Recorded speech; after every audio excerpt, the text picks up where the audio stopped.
La répression marocaine au Sahara occidental prend une nouvelle tournure avec la démolition et la destruction de biens appartenant aux Sahraouis, notamment dans la région de l'Emriette, près de la ville occupée de l'Ayoun. Ces actions exécutées par les forces d'occupation marocaines ciblent des quartiers habités par des personnes âgées, des handicapés, des malades, des femmes enceintes et des enfants, provoquant une vague d'indignation internationale. Les forces d'occupation marocaines sont arrivées à l'aube pour démolir ma maison, sous le prétexte que je n'avais pas de permis de construire. Ils ont agi sans préavis et sans nous en informer, alors que des Marocains continuent d'occuper leurs habitations sur des terres qui ne leur appartiennent pas. Ces actes de violence sont injustes et arbitraires. Je possède tous les documents prouvant que la maison et la terre m'appartiennent. Nous occupons ces terres depuis plus d'une quarantaine d'années. Ce n'est pas aujourd'hui qu'on va les abandonner.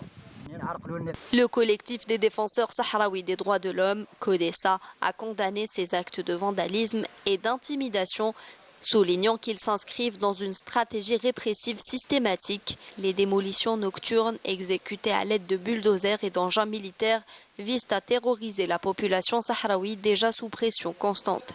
Ces opérations ne sont pas seulement des atteintes aux biens des Sahraouis, mais aussi des violations flagrantes des droits humains visant à déloger les Sahraouis de leurs terres.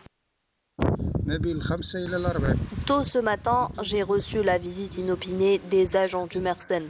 Nous étions assis tranquillement. Soudain, on est attaqué brutalement. Nos maisons ont été détruites, ainsi que plein d'autres maisons avoisinantes. Nous demandons à ce qu'une enquête soit ouverte pour punir ces malfaiteurs et bannir ces actes ignobles.